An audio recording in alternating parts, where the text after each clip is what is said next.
Hello and welcome to Five Things Friday. And you will be listening to this on a Friday, hopefully, or a Monday or a Saturday and Sunday. That's all good.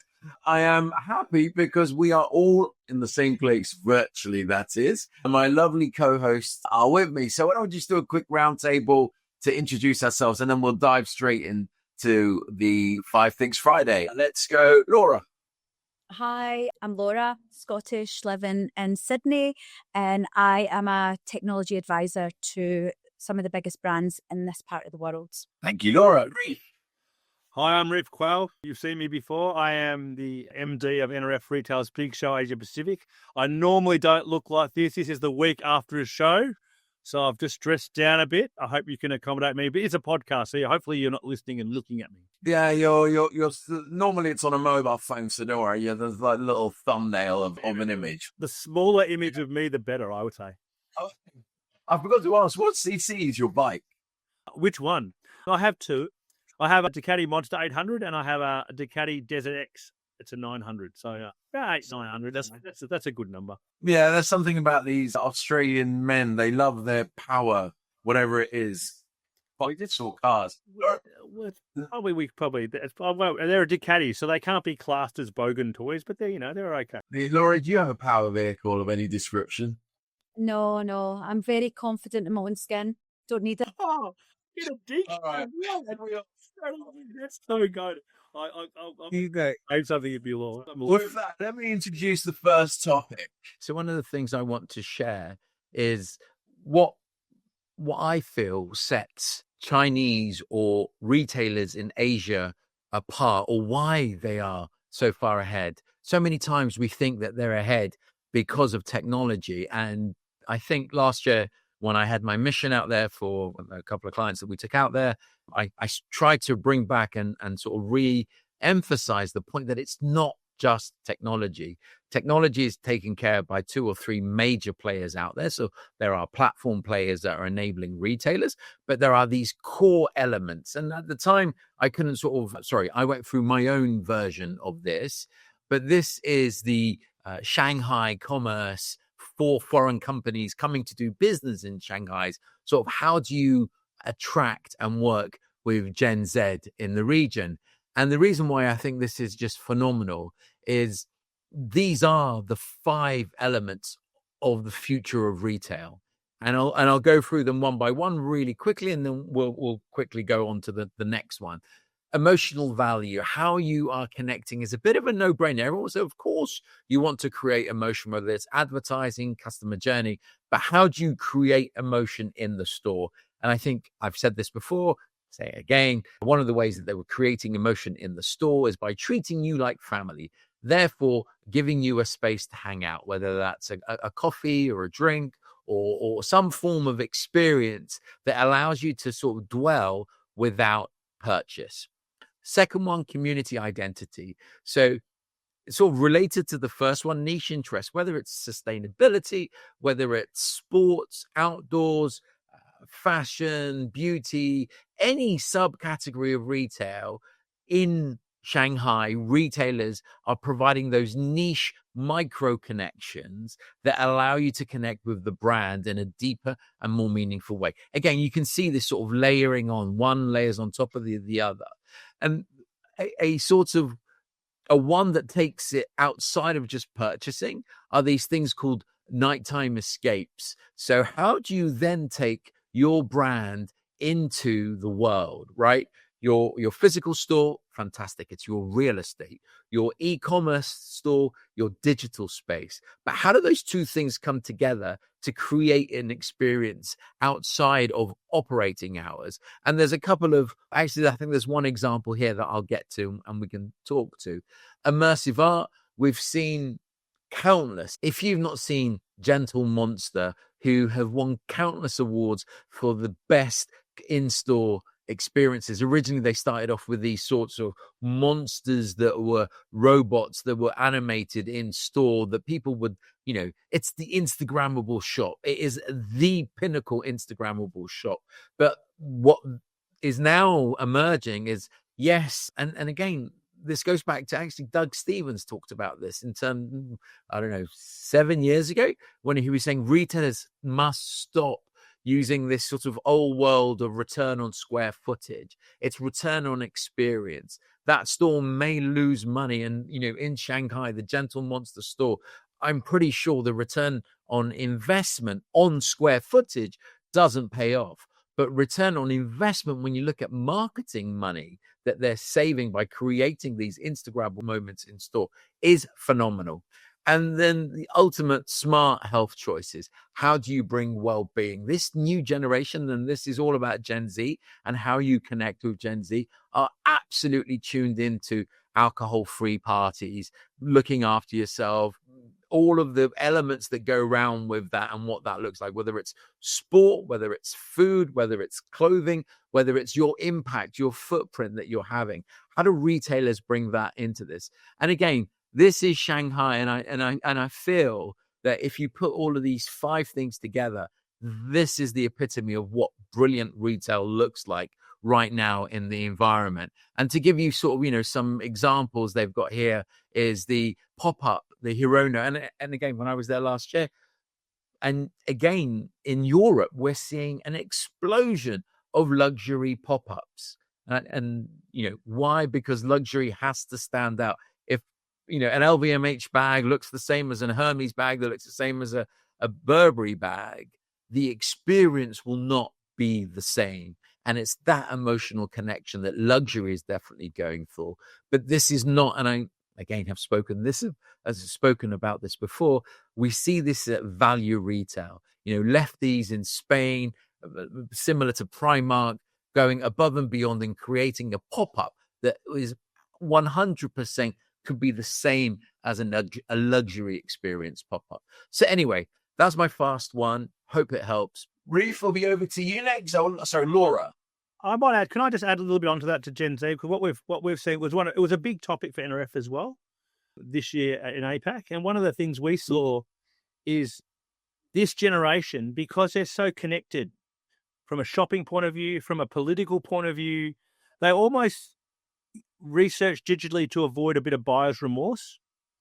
So in terms of, you look at the transformation happening in political landscapes. You look at when their brand, it's really eroding brand loyalty a lot for this generation, because they feel this obligation to research because the information's so readily accessible. And because it's so readily accessible, that fuels this desire. So, we see niche brands popping up really quickly because they have the ability to find their way into people's feeds and do a really good job. And I think, to me, when you're talking about this generation, their ability to, research before purchase, and because they're just so good at it, you don't present yourself in a way that is researchable, right? In terms of the brand or product, then you find, that you miss out. And that might be in the US. Yeah, Basically, you're doing your research online and you go into store to fulfill or to get, test, touch, feel. And then it just leads into such a horrible experience because you can't do the same things that you can online.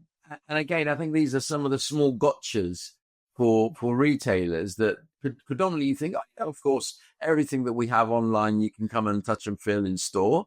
And so many times that's not the case.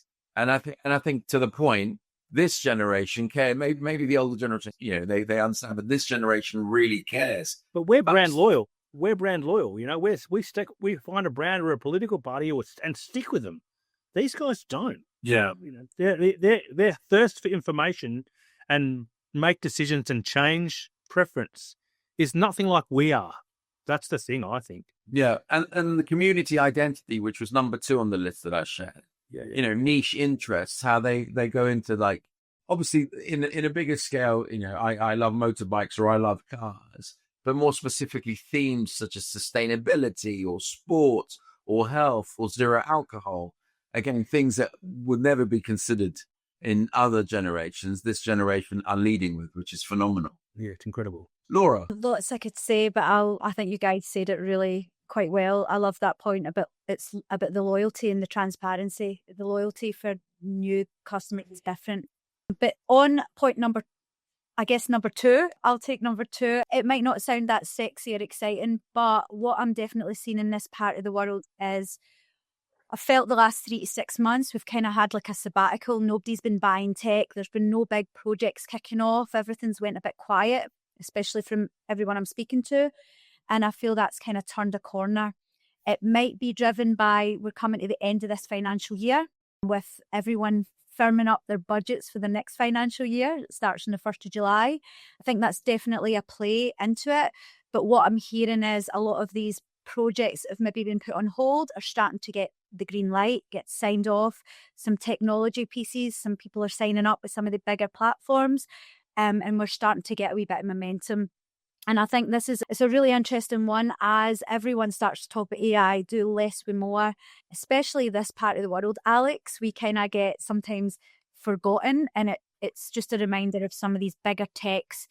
It's known the behaviours in this part of the world. I know Asia's a bit different as well, but Australia, New Zealand, it's known how they go about their thinking about buying tech is probably something I feel is more critical than ever, that we start to kind of almost educate other vendors wherever they are in the world about. So, and I don't know, Ryf, I know that from your show, you might have seen a little bit of this happen. Yeah, I think we've had a little bit of obviously global geopolitics has happened, which we're all familiar with. We don't need to dwell on that. But I think to your point, Laura, I think the point you're making, I think as things have calmed, a new financial year is on the horizon. The projects are surfacing, and I think for the big US exhibitors, we saw a few of them pull back a lot and very late before the show. And for us, that's, there's this view that Asia Pacific is homogenous, and it's definitely not. Australia and New Zealand is not Singapore, which is not China. They are very, very different.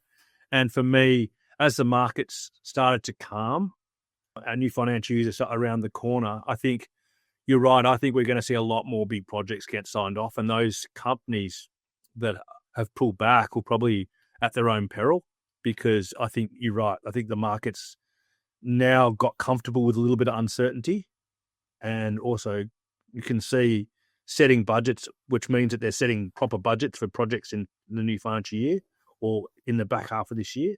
And I think that we're going to see a lot of development going forward. Yep.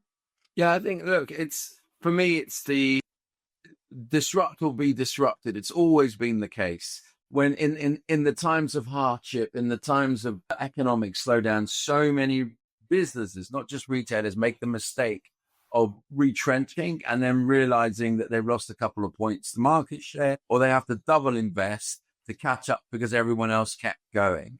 And I think the China market's not gonna stop. It may cool down or it may slow down, but it won't stop pushing ahead. Yeah, and it'll be a redirection of their supply.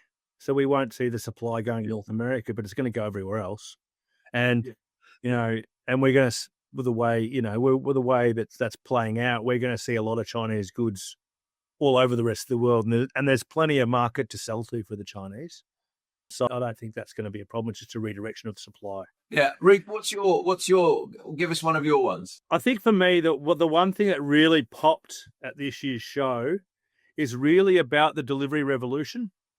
And I've talked about this before, and I think it's just mind-blowing. So when Apple launched their new iPhone, I think iPhone 14 in the major cities in India, from ordering online to arrival on person's desk in their office was 8 minutes. So it's called quick commerce, right? So this works in high-density cities where you've got lots of distribution points and cheap labor. Yeah? Yeah.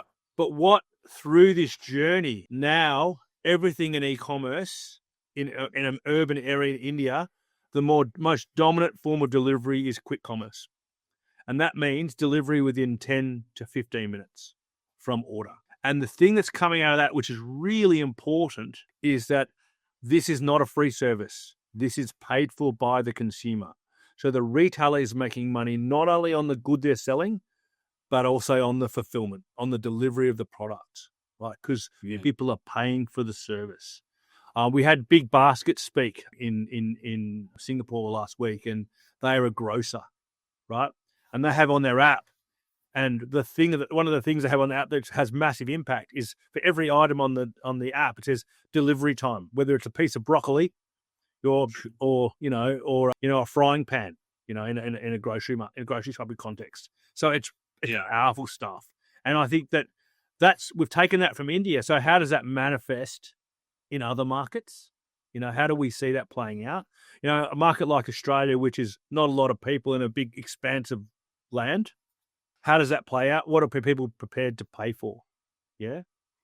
Then you look at somewhere like, the Philippines, which is, I think maybe 1,700 islands.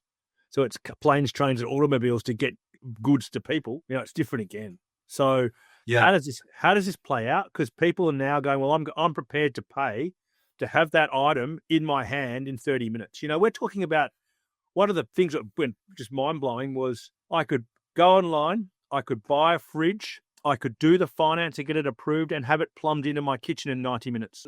People are paying for that. It's not.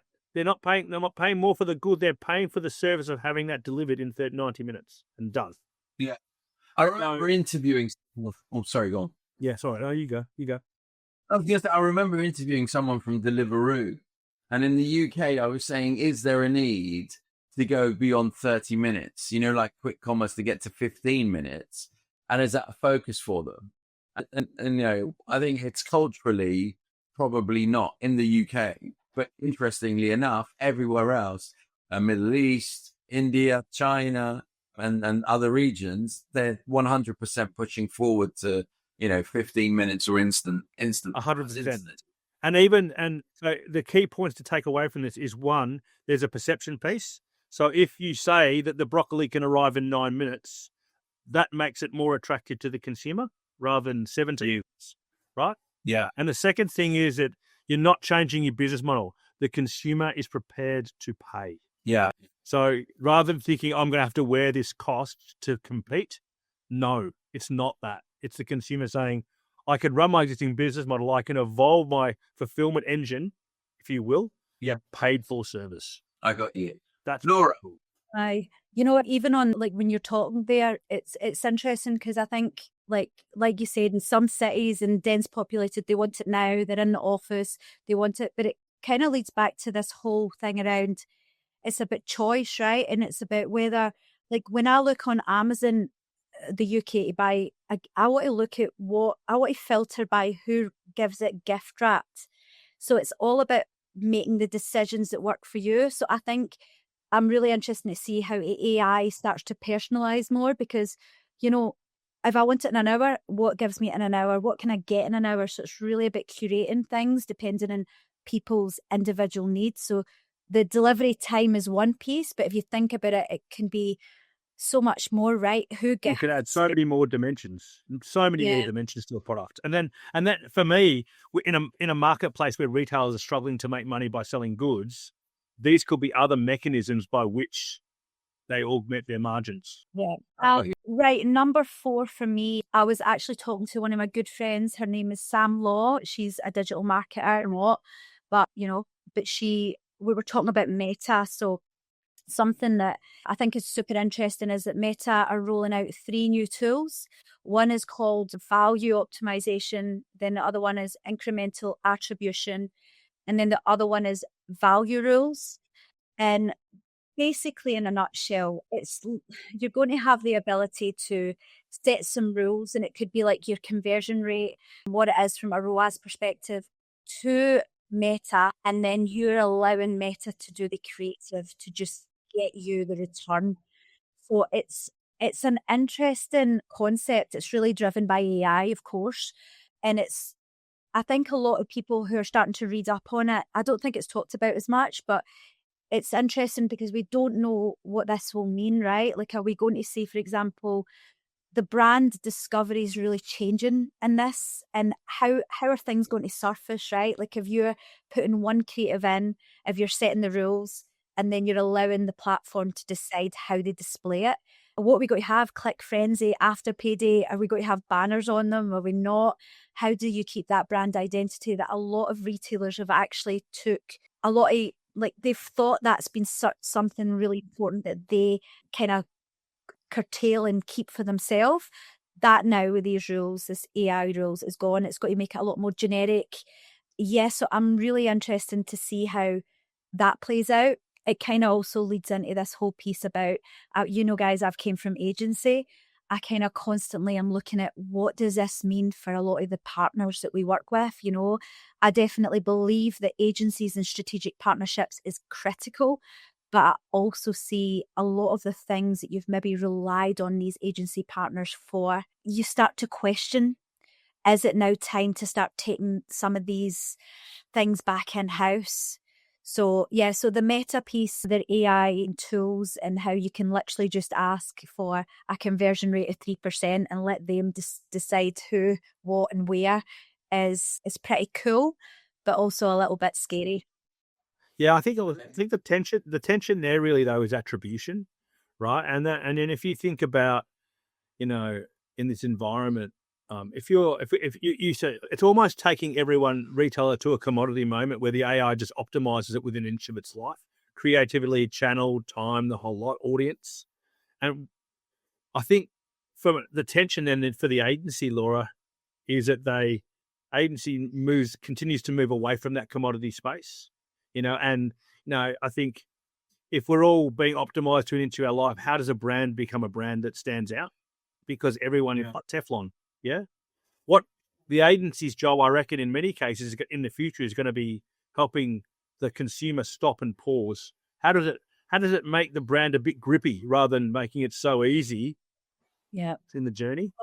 Well, Ryf, as well, and Alex as well, like from where you're at in the world and where we're at, the one thing as well is like you think about the likes of Shein and Temu, who don't seem to have a problem with supply. Sometimes you look at these rules and you go, oh my God, we're just feeding the beast, right? Like it almost is. I guess it always has been. Whoever has got the budget to keep spending, if they're getting the return, will win. Yeah. So I do kind of always think back to like Shein with the rules with America. What does that mean? They're going to be investing more in markets that are buying from them. And I mean, 1.2 billion in sales last year in Australia. Yeah, so we're going to see more of Shein hit the market. And if Shein and Temu aren't going into the States, they're going to have even more supply for Australia, which means basically if they're building out a ROAS model and with unlimited supply for the Australian market, how much more money can they spend in advertising? Yeah, I think the interesting thing is how long before they go into physical stores, because they've done pop-ups. They've done pop-ups in different cities around the world.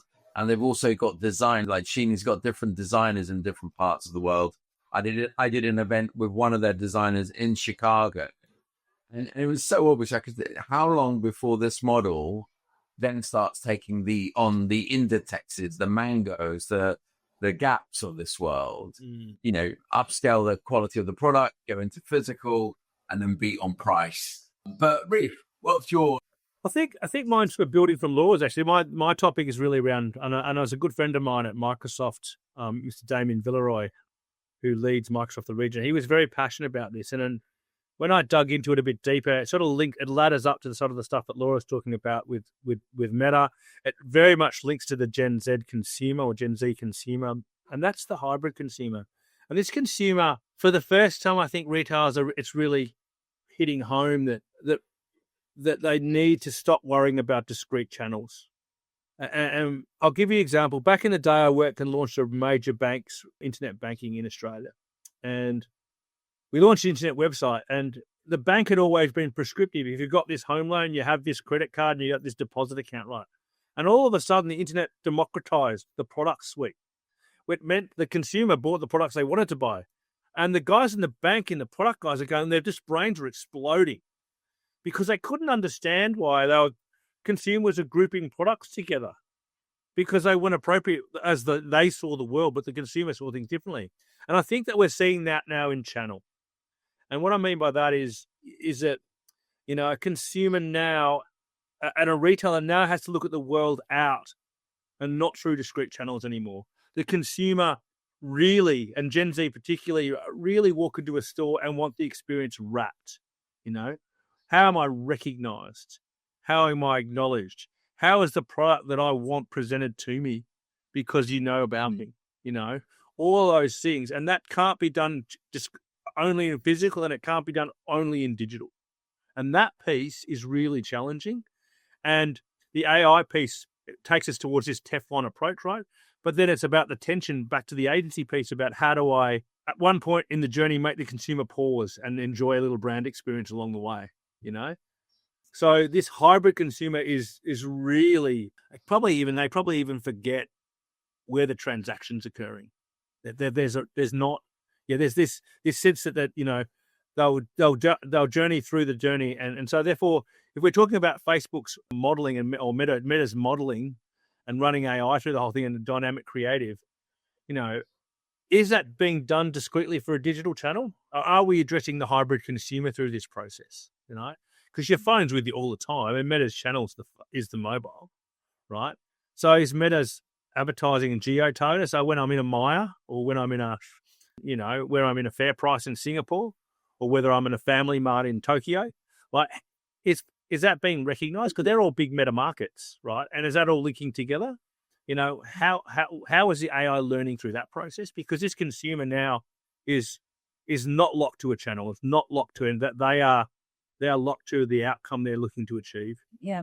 It's so a thing as well. And I know that Alex, the three of us were at Shop Talk in Vegas, but one of the biggest things, it was about the typical funnel is it's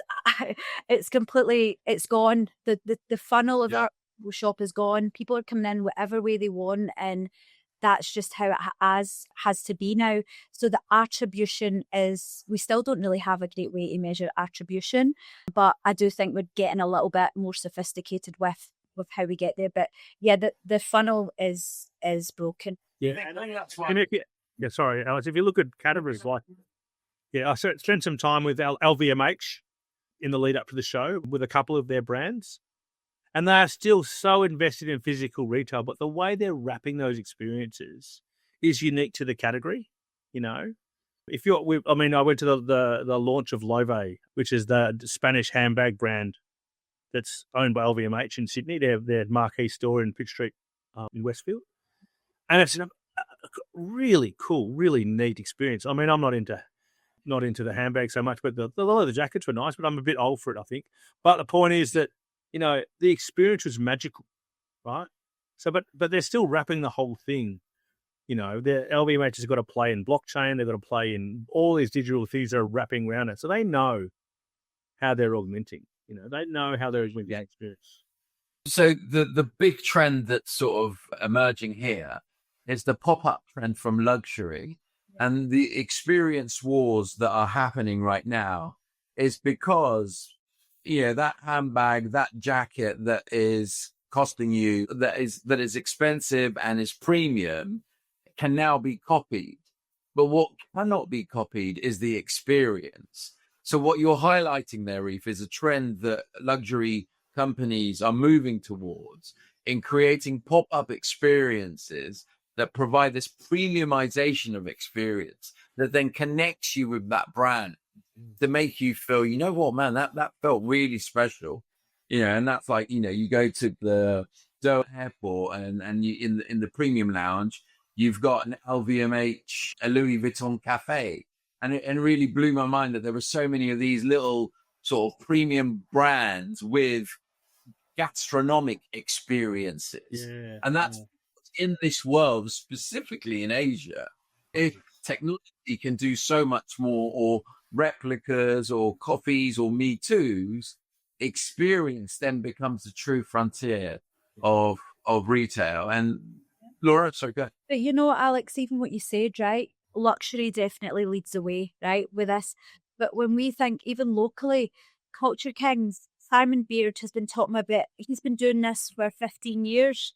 Like, he's been all about, he's got, like, in one of his stores, he's got the barber shop. Then he's got, in another store, they've got the basketball. And he was big in bringing in celebrities. But even Shein that is, you could call it cheap tat, right? Like, I mean, hopefully nobody, but can I get sued for saying that? But when you shop on their site, it doesn't matter what you say. There's a lot of people shopping on it. It's an experience. So luxury lead the way, and they do it. I guess they've got the biggest budgets and more people around them. But I think this experiential, and what we're seeing, even relating back, Alex, to your point about that, the Generation Z. Yeah. It's not just like sustainability and values, it's transparency, it's experience in all the different levels of the shopping tier. So yeah, I'm definitely seeing luxury leads, but I just think every single retailer has to have some kind of form of experience, whether they're selling $10 t-shirts or, you know, $10,000 handbags. That's the bit, and that's, sorry, that was the bit that I was going to say.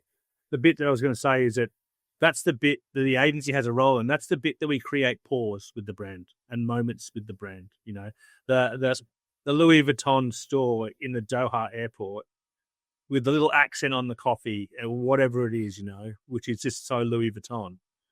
That's the magical moment. Whereas we're talking about Meta, they're creating Teflon to transaction. Yeah. You know, so all of a sudden in this conversation, you can see where the agency role is going to take, you know, and then the magic it could become. Yeah, my prediction for the future is there'll be some sort of dopamine score per transactional customer journey.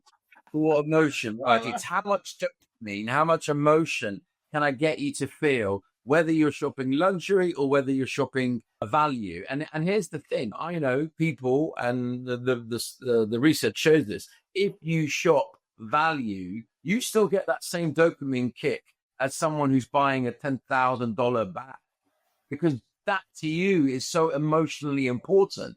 And right now, yeah, It was passionate. And this is where we take over, Laura, and things get messy. Let's get the whiskey. That's right. Let's go. We're back to 2022, mid-COVID. Was that not? He's left. He's even left the chair. Oh, he's back now. Did you fall off his chair? I'm having technology problems left, right, and centre. Honestly, there's a £10,000 camera, and it's switching off. But anyway, with that one, look, have we covered all the points? Yeah, I think we have. We had a good time. You can't edit that bit out now, Alex. So don't do that. That's 100%. That was actually what you said was really great, though. And then you just it was so good, that dopamine piece. So that was amazing. So just to give you the trend, so shopping centres and environments where people are collective. So take theme parks, right? That feeling is what over here, and a lot of new shopping centres are now what I'm coining as dopamine villages. What does that mean? It means shopping centres, especially in the US, are so dead and boring. You see them bringing in, you were saying like the guy with the store that brought a basketball thing or a thing experience into that store. No, they're bringing in electric go-karting, water experiences. You're talking about Southeast Asia. Like you talk about the mall experience in Thailand or in Asia. It's bang on. You're bang on that dopamine hit, you know? That's what it's That's what's the savior of physical shopping centers, because they've all been in decline. Westfield has been suffering. And the reason I know this, I was at MAPIC. MAPIC is the industry's like real estate show that happens it's a beautiful show in Cannes. It's very small, very boutique, very lovely. And, you know, one who sells to shopping centers take their things there. So what you end up there, you see there was like a surf machine, as I said, electric go-karting. Because number one, families want to do things together. Number two, you need that excitement. That it used to be anchor tenants. They used to call them anchor tenants in retail, but now it's anchor experiences. Yeah. What are those experiences? Yeah, because I reckon, because I mean, imagine this. I mean, I as a Westerner, I can't talk as being from Southeast Asia, but imagine doing a grocery shop and having a little bit of go-kart action as well, and the same visit with your mum and dad. That'd be just mind-blowing as a kid. You'd want to go shopping, you know, and that would make a day of it, both functionally and experientially, you know. So that's pretty neat. Yeah, instead of going for 2 hours, you go for 4 hours on a Saturday. Let's get some nice food, and there's loads of like these multi-activity environments for like under 10s. Where mum and dad could leave their kid there for an hour or so and go off and do some. So, you know, especially in the shopping center industry, they know that they need to transform to stay relevant. Exactly. Well, that's really cool. That's wild insight. Well, until next week, thank you so much, Ryf. Thank you so much, Laura. I heard you guys are going to go and drink whiskey together. Laura used to have a little show called Whiskey and Commerce, and I tried to get on it every week because I involved me drinking whiskey. So that was a good thing. You have good quality whiskey. Yeah, we'll need to take that episode down because me and Ryf got quite drunk on whiskey. So Yeah, no, I'm sorry. I'm with the kids. Our group activity can be going for a run, a walk, no whiskey drinking on this show. Yeah. We're going to be doing healthy activities like, I don't know. yeah, You could make your favorite, berry shake or something like that. That's right. Yeah, you vegan shake. that was pre-COVID when people were, were more fun. Yeah. Okay, with that, thank you so much, Reed. Thank you so much, Laura. Until next week. Thank you. Bye.